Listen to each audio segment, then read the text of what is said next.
Francis Bacon, from the 17th century, when he was talking about knowledge and learning, said they are ill discoverers that think there is no land when they see nothing but sea.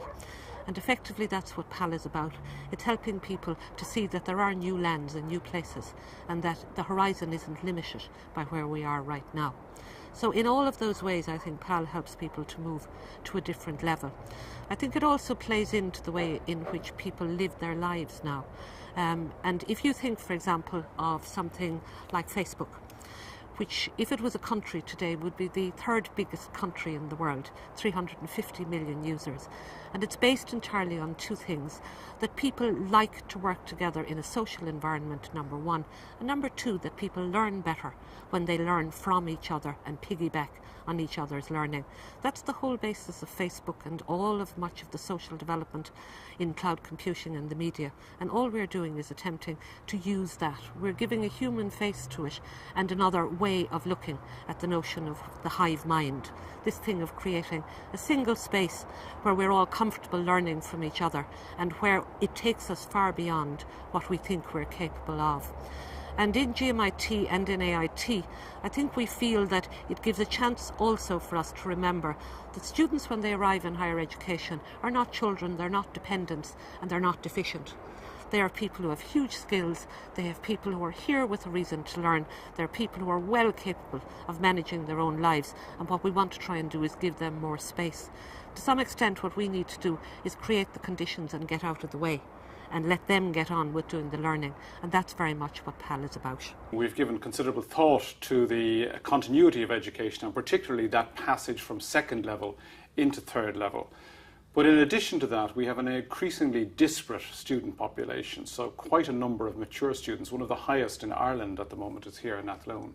And to try and meld all of that experience, we found that the PASS system, again that empowering of students, was a very positive impact. And we're starting to see that, even though we're in the early phases, we're starting to see that now in the retention rates, where students, if they need support, now know that this is an additional avenue of support. Not the sole avenue, but an additional and a complementary avenue. When students come to GMIT, I'm really interested in three things. First of all, I want them to come. That's about access. Second, I want them to stay. That's about retention. But the third thing is I don't want them to just stay, I want them to achieve. So retention, access and achievement, they're three of the big things that in the jargon we use in higher education. And the transition in first year is the most important point in terms of people understanding where they're going with their careers and their learning. And the more we do with first years in terms of them buying into why they're here and understanding why they're doing the course they're doing and why they really like the area of study, the more likely they are to succeed. And we believe that using PAL, we help people to spend more time on the why of what they're doing rather than just the how or the mechanics of it. The key wins at the start, and again we haven't seen this across a period of time, we haven't yet had time to do any longitudinal study, but certainly in terms of atmosphere, this has been extraordinarily positive.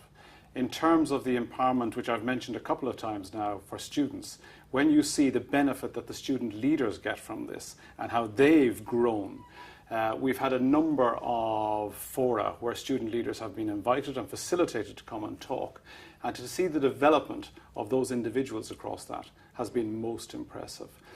To know that new students have that support from their fellows, which complements the support given by the lecturing staff and by our student services team.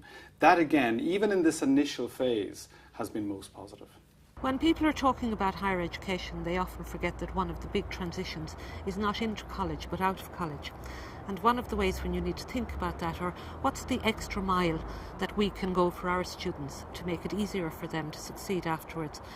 With that in mind, one of the things we've done is develop the leadership module attached to PAL. This gives students an opportunity to develop their own skills, to have experience of mentoring and leading others in a new direction, of acting in a role which gives them an opportunity, I suppose in some ways to shadow or mimic a kind of responsible role or a senior role in organisations subsequently. So in terms of giving them a confidence in terms of their own capacity, a way of understanding the kind of skills they've acquired, a way of also, I think, which is terribly important, leading a group of people. Many of the funded initiatives within Ireland have been towards greater collaboration. And it's led to a greater sharing of experience, and obviously there are also elements of scale, and you can do more with a larger scale.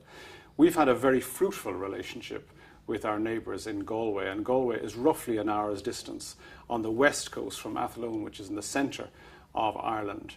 And pooling our two experiences has been one of the great advantages of this particular initiative, because it's led us also into other areas as well, where there's further prospect of collaboration.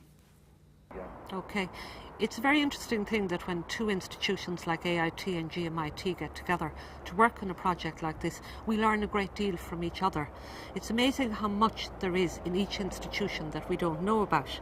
And one of the great benefits of a project like this is we learn, I suppose, to use the strengths of the learning in both institutions to help the students. It also helps, I think, to create a common understanding among students about taking different kinds of courses, working in different institutions, and the business of working with people from a different environment takes them slightly outside their own comfort box. Indeed, it takes us as well.